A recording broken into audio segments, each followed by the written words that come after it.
Përshëndetje miq të një rrafimi ndryshe. Vim sërish të këtë të shtunë. Vim me një personazh mjaft interesant. Ai është një djalë i ri, por nga mosha të çuditë e po ta merrni vesh, pasi sukseset e tij janë të shumta. Biznesi, mbase është rruga që i ka shtruar suksesin. Por unë do të thosha që ndonjëherë jo vetëm fati të bën të jesh i suksesshëm. Mendoj se puna e tij e shumt ka bërë që të jetë djali që është sot. Me ne sot do të jenë Udi Sheu. Udi, përshëndetje. Përshëndetje dhe faleminderit për ftesën. Faleminderit Udi, kënaqësi. Udi, kur ke shfaqur për herë të parë interesin apo dëshirën për teknologjinë? Dëshira për teknologjinë ka nisur shumë herët, mund të them që në moshën 7 vjeçare. Ka qenë diçka shumë interesante sepse ka lindur shumë natyrshëm, pa e kuptuar, ka qenë më shumë thjesht ana teknike, pastaj u zhvillua ana programimit që u bë pak më prekur në thellësi teknologjia dhe ka nisur qysh në moshën 7 vjeçare, domethënë pothuajse 17 vite nga sot. Për herë të parë teknologjia, pastaj është zhvilluar normalisht me kalimin e kohës, janë përmirësuar, kanë filluar projekte të ndryshme, të cilat kanë qenë në fillim vullnetarisht, pasi për moshën që kisha normalisht nuk mund të paguesha, dhe që nga mosha, pastaj fillimi më i saktë në biznes, që është ndërthurur dhe teknologjia, ka qenë në moshën 14. Domethënë gati 7 vite kanë qenë projekte të ndryshme, diskutime të ndryshme për teknologjinë, gjëra ndryshme që ja formuar pastaj në këtë pikë ku është sot. Mira, ka dhe një moment nga femëria jote që ka lënë shenjë dhe sot e kësaj dita mbase, që ka ndihmuar në atë suksesin që ti gëzon?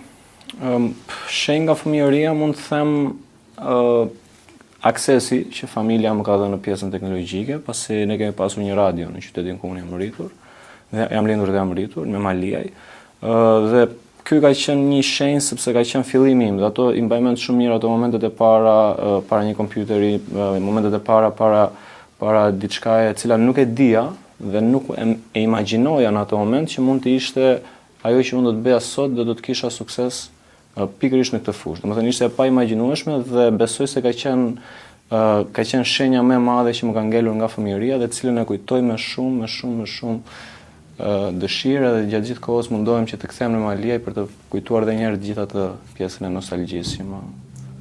Ka qenë në fillimi i lehtë kur të është dashur të krijoje poster grup ose më saktë? Çfarë sfidash është dashur të hasësh gjatë këtij kërkimi? Tani po të nisim këtë ne do duhet të flasim 3 orë, se sfida ka pasur shumë, por unë mund të them një gjë që këtu ka qenë në mungesë në Shqipëri, mund të them pjesa e zhvillimit ekonomik që ka qenë edhe normalisht disa facilitete që startupet nuk i kanë pasur.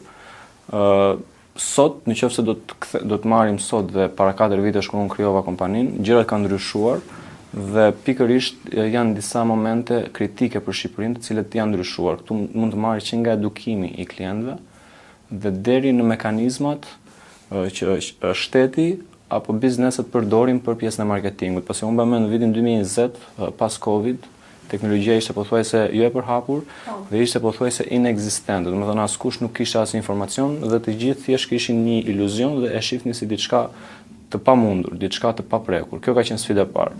Sfida e dytë dhe më e rëndësishme ka qenë fakti që u themelua si kompani jashtë dhe unë e kam themeluar në Londër.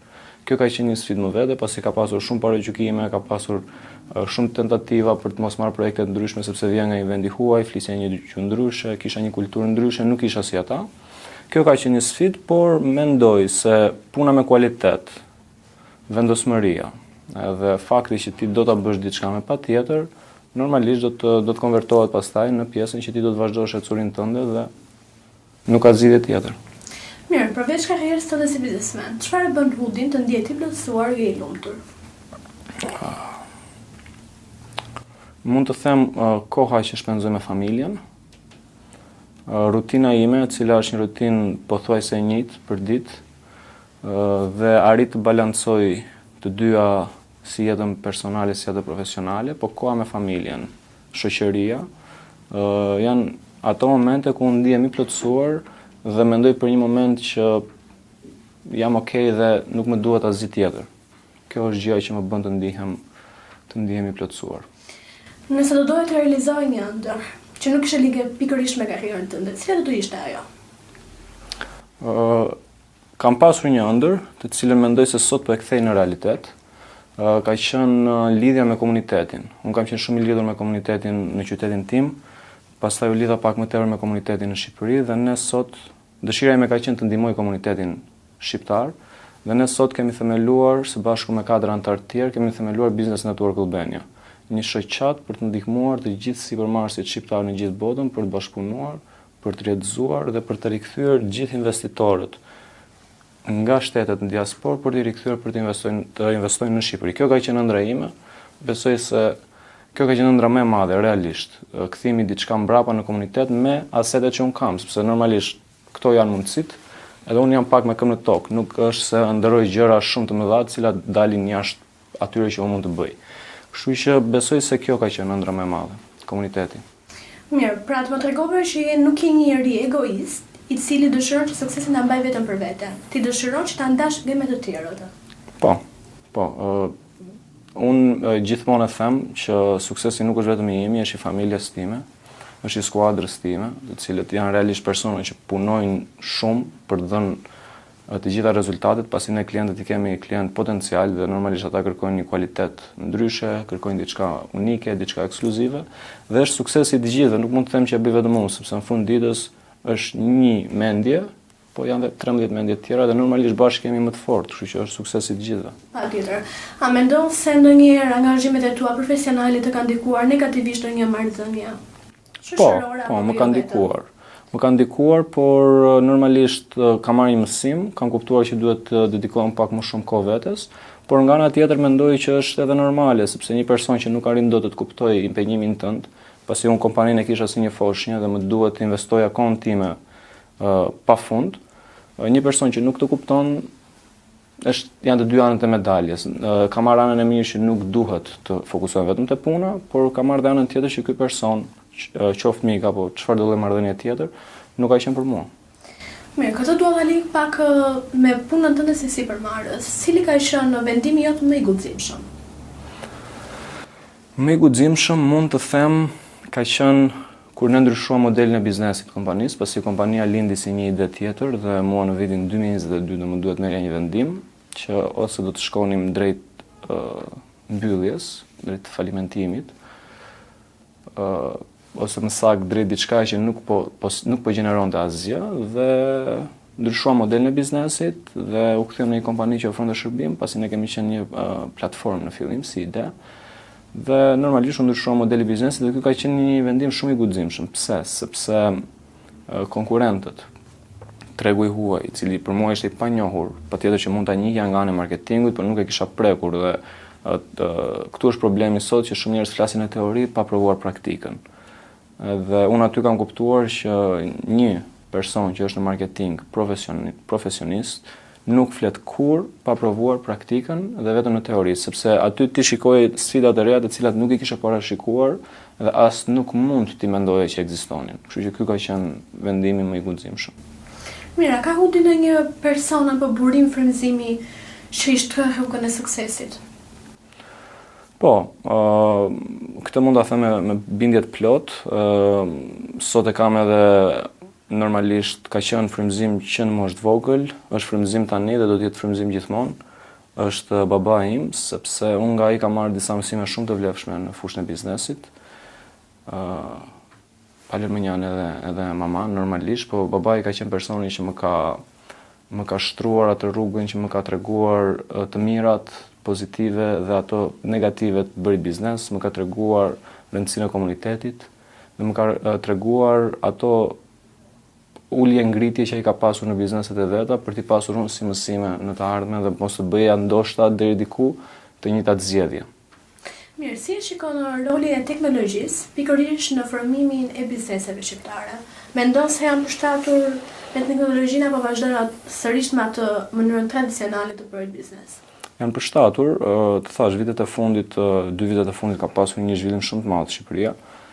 Ka akoma shumë punë për të bërë, me rëndësi është që janë hedhur ato hapat e parë dhe ka filluar një interes, kjo është gjë e parë. Njerëzit, unë u them gjithë në evente ku shkoj apo në konferenca që mos keni turp të thoni përshëndetje, çfarë ofroni, si mund të bëjmë pjesë e teknologjisë, sepse shqiptarët deri diku kanë pasur pak të ndrojtjen pa pasur informacionin për teknologjinë dhe kishin ndrojtje të vogla.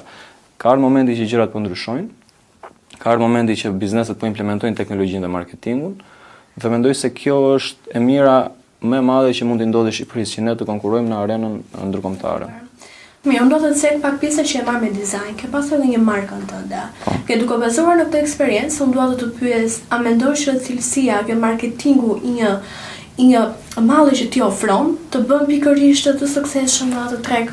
Nëse nuk e cilësi, mos bëj fare marketing. Mund të bësh marketing, do të zgjasë për 2 vite, 3 vite, do të gjenerosh disa të ardhura, por nuk e një sukses të përjetshëm. Nëse do të flasim për një kompani që të ekzistoj pas ekzistencës tënde, që do të krijosh një brand që do të trashëgosh, nuk mund ta bësh pa pasur një cilësi dhe pa pasur një produkt realisht dinjitoz. Mirë, si balanson jetën tënde profesionale me atë personale duke marrë parasysh që jeta jote është midis Tiranës dhe Londrës?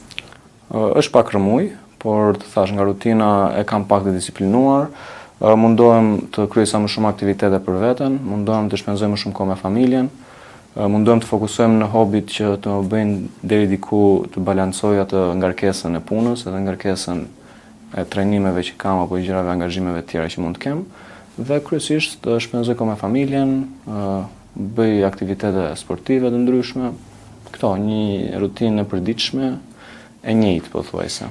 Je shkëputur plotësisht nga dizajni apo vazhdon akoma të jesh në treg po në një mënyrë sekrete? Jo, nuk mund të them në mënyrë sekrete, por pak më selektive.